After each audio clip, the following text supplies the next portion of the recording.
Alright, turn 24, 2 years into the game. Therodos sent us a message. I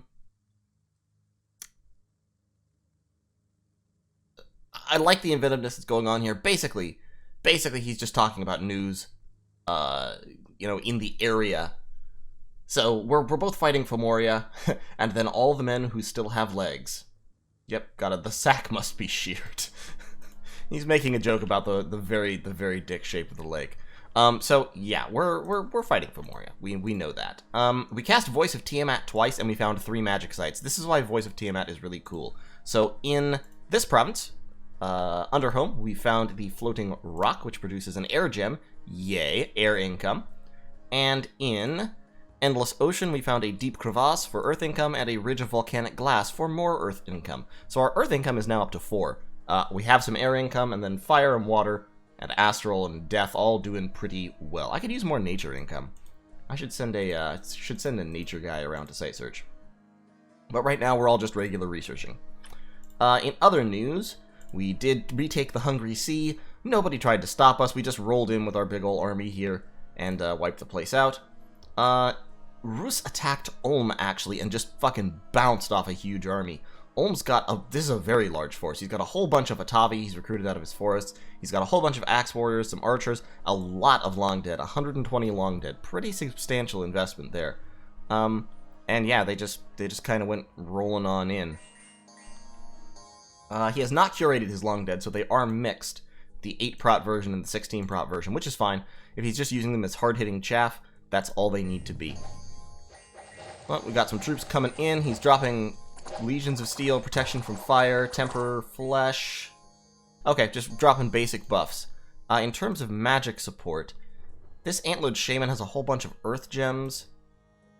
Yeah, he's deploying a lot of Earth Gems. It looks like he might be going for an Earth Elemental spam strategy or something like that. Or maybe, if he's hit higher levels of research, he might be casting Maws of the Earth or something. I mean, Alteration. He could be casting Maws of the Earth. He's got Legions of Steel, which is construction as well, so he should be getting into forging pretty soon. Lost some income in Nuptia, and lost some people in the Glands, Hungry Sea. And we lost our scout in Therodos' province there. So, that's fine. Our rock walls in Endless Ocean will be done in 1 more turn. Great. I will also build a temple there as soon as I can. I'm a little short on cash right now, mainly because I'm churning out millions and millions of Lobo Guard.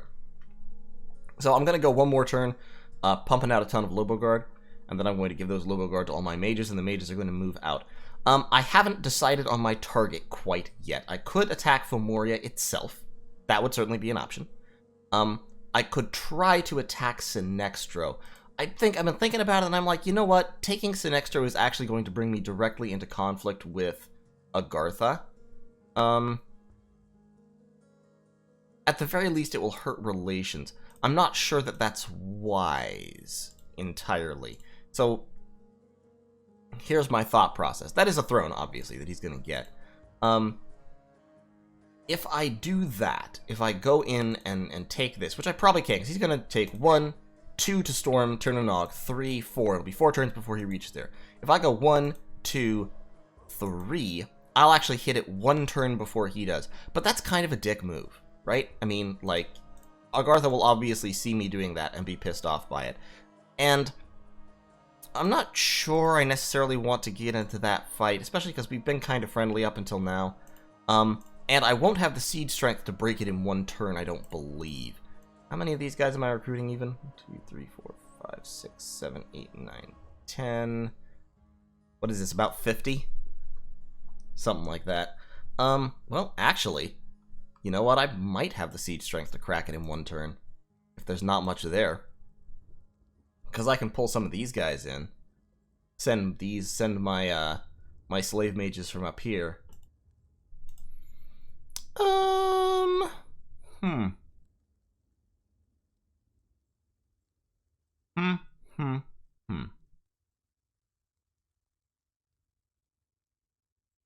Yeah, all I've accomplished then, though, is I've got a fort that's completely surrounded by Agartha. It's going to be stormed the moment I stop paying attention to it. So, there are other options. There are other possibilities here. There's Fomoria itself, as I said. There's this Fomorian fort, which is a great deal less well defended. and I may well be able to get myself up on land there without too much resistance. Or there's Arcoscephale, Arcoscephale's capital. That's a fascinating idea. Arcoscephale's been fighting Helheim, and been being raided pretty heavily. We also have Caelum over here with a single Eagle King. I'm not sure what's happening there, but it seems bad for somebody. But I'm thinking this fort I can probably take. I can probably just march on up there and stuff my giant army of Lobo Guard onto shore. It has 500 wall integrity because it's a giant fortress, so it'll take me at least a couple turns to break down. But I can do that, and Fomoria will probably be sitting in his capital, waiting, afraid to see if I'm going to attack him there. Also, Therodos is attacking Fomoria, I believe. So we'll, not sure how that's going to work out exactly. Fomorian Ghosty Goos will actually be highly efficient against Fomorian troops, unless Fomoria has researched Wither Bones, which I don't think they've hit that level of research yet. Or unless Fomoria has taken a Magic Weapons Bless, which I don't think they have. Well, actually, I take that back. I tell a lie. Because Fomoria... Where's Fomoria? Fomoria. Yeah, the Nemedian Warriors have magic weapons. So, Nemedian Warrior spam can fight Therodos quite effectively, because Nemedian Warriors have high magic resistance, good defense, the ethereality, and they have golden spears, so they can kill ghosts really, really quickly. So, never mind. Actually, Therodos would have a terrible time trying to storm Fomoria.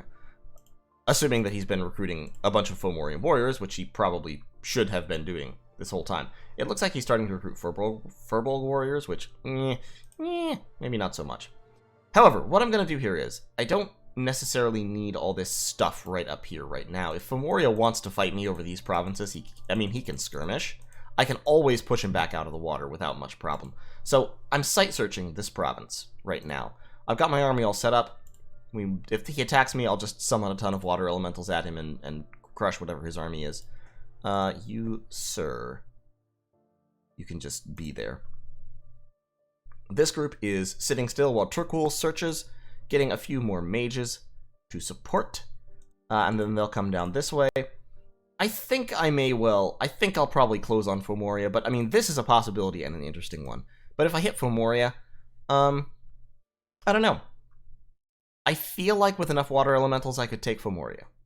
Especially because he's getting a whole bunch of long dead. He's got 2 Fomorian kings, though. I'm worried about my water elementals getting stuck in the gate and not accomplishing anything, but I think we could manage it. I think it could be done. Just leave the Lobo Guard way at the back, spam the water elementals in through the gate. Even when they're stuck in the gate, the water elementals would kill pretty effectively, and they wouldn't hurt my army via HP route because they're summoned, so they don't count against the starting army. So actually the way to do it would be to crack the fort. I really would want a Mind Lord up there or something, because I'd need to crack the fort, and then I would want to actually not deploy the Lobo Guard that I used to crack the fort, because they wouldn't be super efficient, and they would get in the way of the water elementals, and they would increase the odds of my HP routing.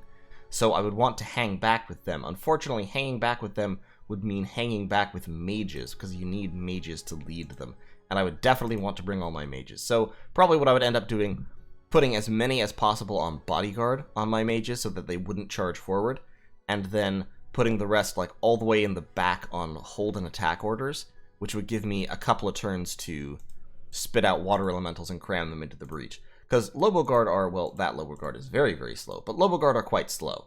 So if I did that, I could win a couple of turns at least. Biggest danger, Fomorian slingers on the walls, picking off my mages. I need some chaff in front of them to draw the mage, the sling fire. Because these forts have Furbolg slinger defense on the walls. But overall, things are going well, I think. Now, we are about to hit anti-magic at level 4. Once we hit anti-magic, we have a distinct advantage over the armies of Therodos. So that fight might be coming sometime. It's not coming immediately. It's not coming right now. Because I'm busy, basically. But it is coming. It's coming. Also, I would like to... Be kind of cool to throw up the Eyes of God. Yeah, that would be nice. I should probably do that, actually.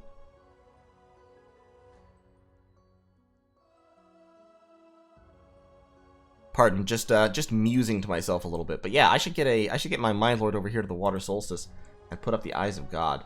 There's Rafflecopter.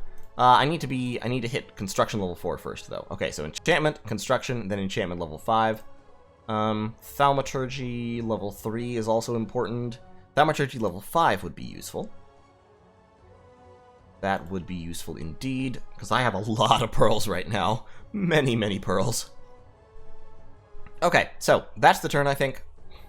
Gathering up this army, we're going to hit one of these places. Probably Fomoria, but it might be Valador.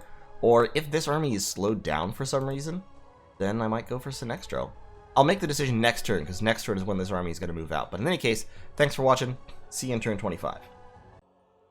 Okay, turn 25. We have hit enchantment level 4 and construction level 2. Excellent, excellent, excellent. Research is going really well. All your troops belong to us. Search for magic sites. Didn't find any. Turquil, however, found 2. He found a clam field for some sweet, sweet gold and an astral pearl, and a sweet water current. So, water gems up to 12 per turn, astral pearls up to 8 per turn. Doing really well. I don't really need any more astral pearls right now. I could probably use some more water. I am recruiting yet another Mind Lord, bringing me up to a total of 4, counting Turquil should be, because I've got all your troops that belong to us. I've got Rafflecopter. I've got Turquil, recruiting a 4th right now. Janud, I thought I told you to site search here last turn, but maybe not. Okay, so site search there this turn, please. Recruiting more slave mages. Once again, out of money. I would like to finish upgrading this fort or build a temple. Okay, I'll tell you what. I'm gonna put that guy on hold for now. And I'm actually gonna build a temple here, so that I can try to start pushing back this Therodian dominion that is slowly encroaching. You see, my population is starting to drop in some of my provinces. We've got the army of Fomoria has actually moved out, so lots and lots of naked long dead. So low quality long dead primarily, it looks like. Furbolg warriors and some Fomorian giants, led by 2 Fomorian kings. I'm not sure if he thinks he's coming underwater again, or what he's trying to do here. But if he tries to come underwater again, I think I'm gonna kick his ass, because, like, I've got water elementals. And that's all you need to kick somebody's ass underwater is water elementals. I could even communion if I wanted to, but I think this will be fine. I think I'll just summon like 6 or 8 water elementals and call it good.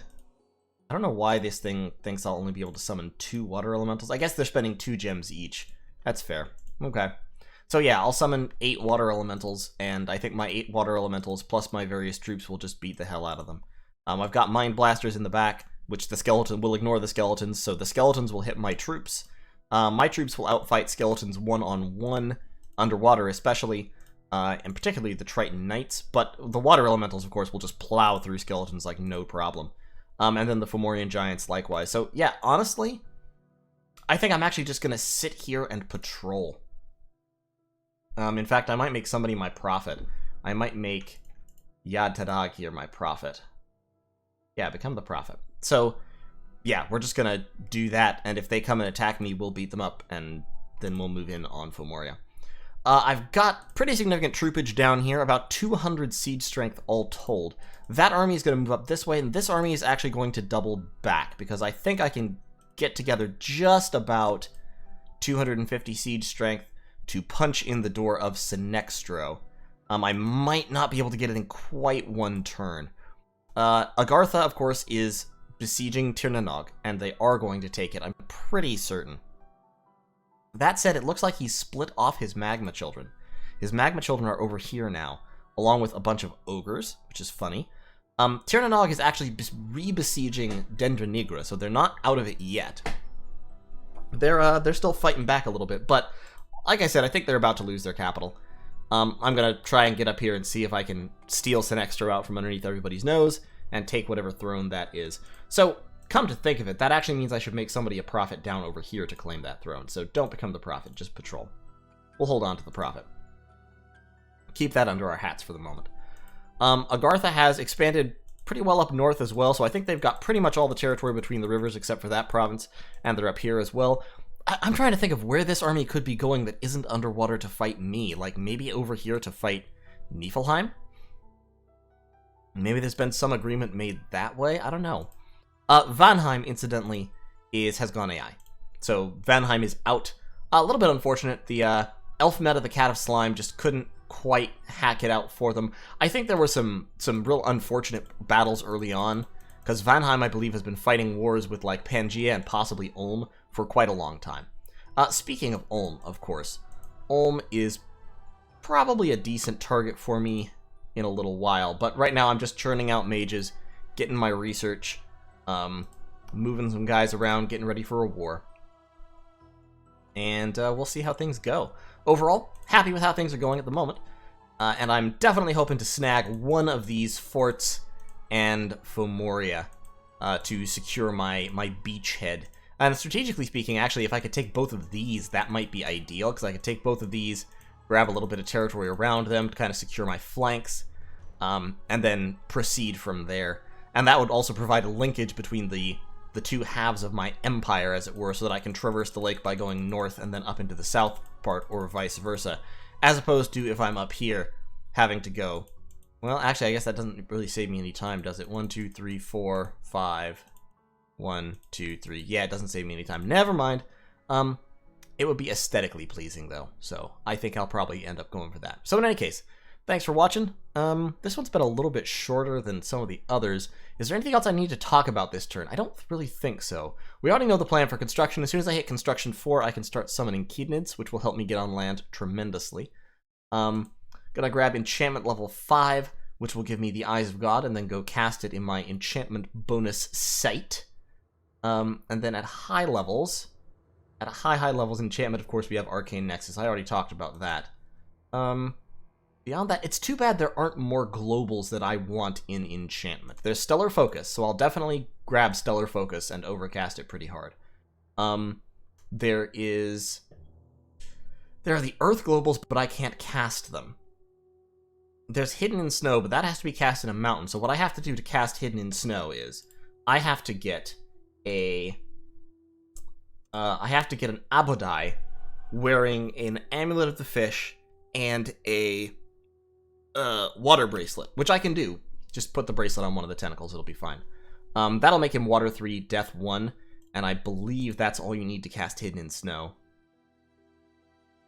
Yeah, so then I need to get him into a mountain with that gear. This is a mountain province right here. So that is a potential Hidden in Snow casting site. And that will let me get the, I think they're called the Released or the Unfrozen. The Water, Death, Cross Path, Astral. I mean, it's basically Relay's paths already, but they're on land and they're undead and they're pretty cool. And you can get a bunch of them, especially if you have good luck and magic scales in the province. And oh, hey, look what I took. Good luck and magic scales. So that would be really nice. Take Fomoria, build a temple there, get Stone Heavens, churn out a couple castings of Hidden in Snow with my water gems, of which I have a lot of income. I have been spending them really hard because I'm summoning all these water elementals and stuff. But moving some more water gems up to join the water gems that I already have. This is actually a pretty big gem commitment, but I think it'll be worth it. I think it'll be worthwhile. So that's the turn. I'll see you all in turn 26. Alright, turn 26. Caelum has sent me a message offering peace.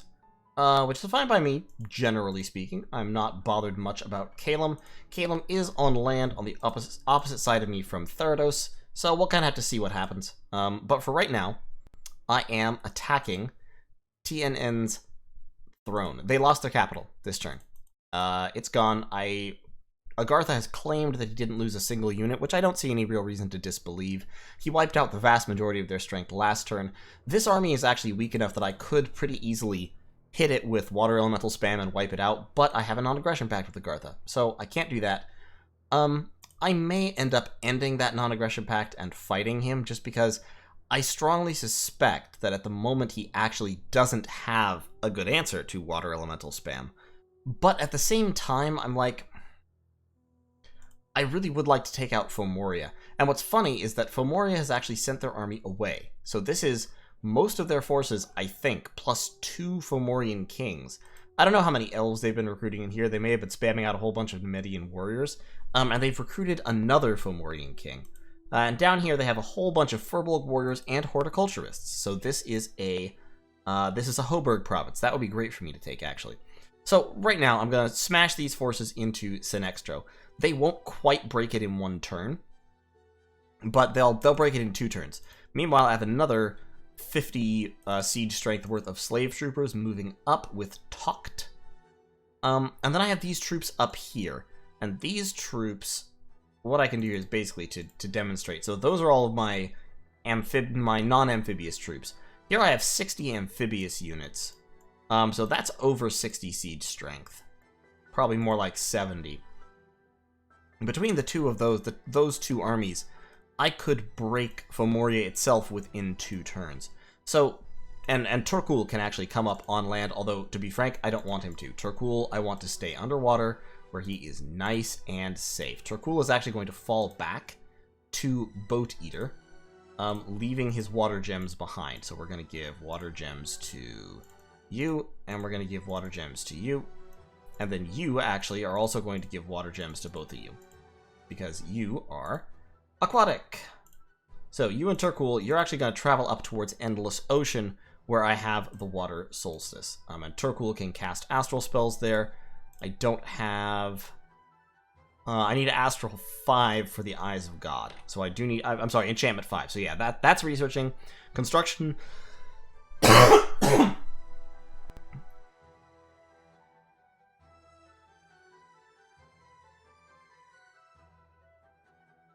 So yeah, that's researching. Construction level 4 will be hit next turn, after which I'll be able to forge more cool stuff. And then enchantment level 5 will take just a couple turns after that.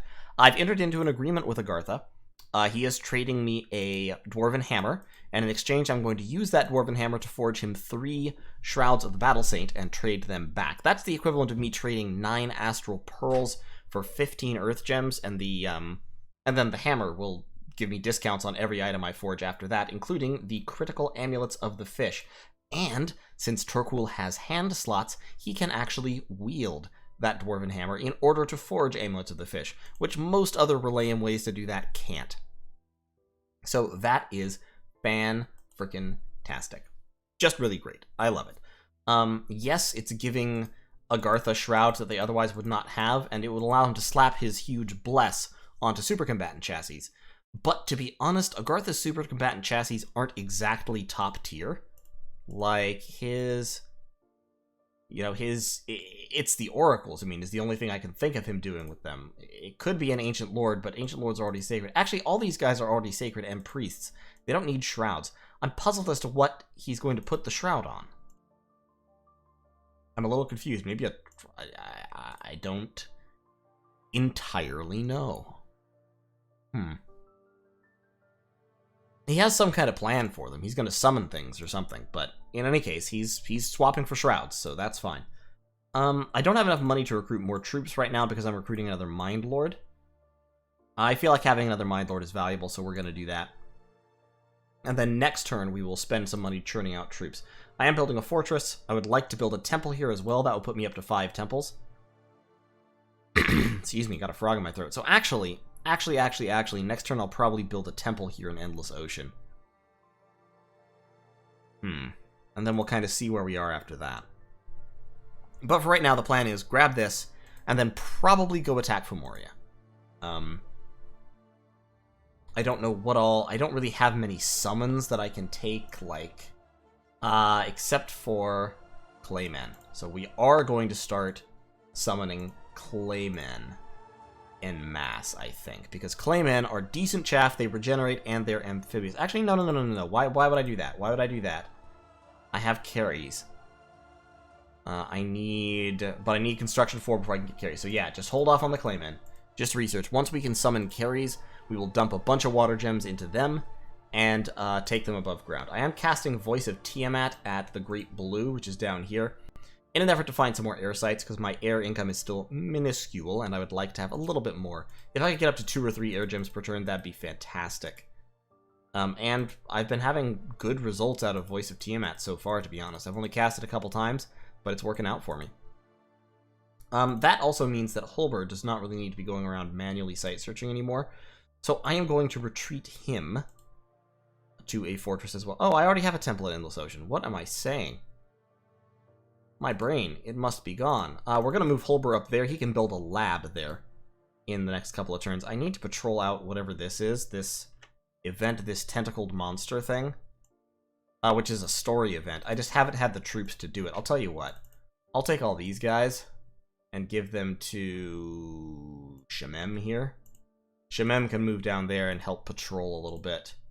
And I'll swap that guy out for another Amber Clan mage, because Amber Clan mages will be perfectly useful to me for a while yet.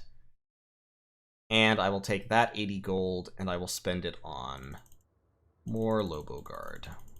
There we go. Bunch more Lobo Guard. Excellent. I'm not actually recruiting a mage there. Why am I not recruiting a mage there? Am I that short of gold? I guess I am. I guess I'm that short of gold. Okay, that's fine. That'll be okay. So, yeah. Research going well. Everything going well. Chnunud, or Chnunud. Yeah, Chnunud is casting Dark Knowledge. We're casting Voice of Tiamat up there. Water gem income, really good. Astral Pearl income, pretty decent. In terms of gems in general, it's turn 26 right now. I have a gem income of 15, 19, 27, 31. 31 gems per turn. Not bad. Not too shabby for this point of the game, especially since I have actually a fairly small empire for this point of the game. We're at the point where the big wars are really kicking off. People are really getting involved in fighting, and the winners are starting to kind of emerge from the pack by virtue of having taken a bunch of territory. I'm a little bit slow off the mark because I'm, underwater and all that. And we'll see where we go. I think Fomoria, and once we've established kind of this region as a really solid, foothold on land, then we will turn our attention to the next targets. So, thanks for watching. I think that's all I need to say in this turn. Yeah, gonna get the lab there. Gonna filter some mages this way to prepare in case this giant blob of ghosts comes after me. If this blob of ghosts were to come after me right now, it might actually be a little bit of a problem.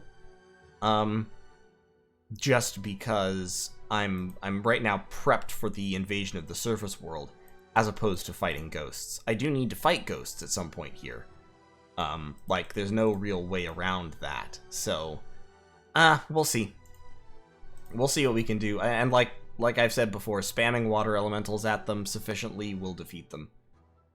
But, time will tell. Water elementals and, Triton Knights. Triton Knights are expensive, but yeah, Triton Knights will absolutely defeat ghosts, especially if we buff their magic resistance, so they don't take hardly any damage from being stabbed by ghosts. But in any case, thanks for watching. I'll see y'all in turn 27.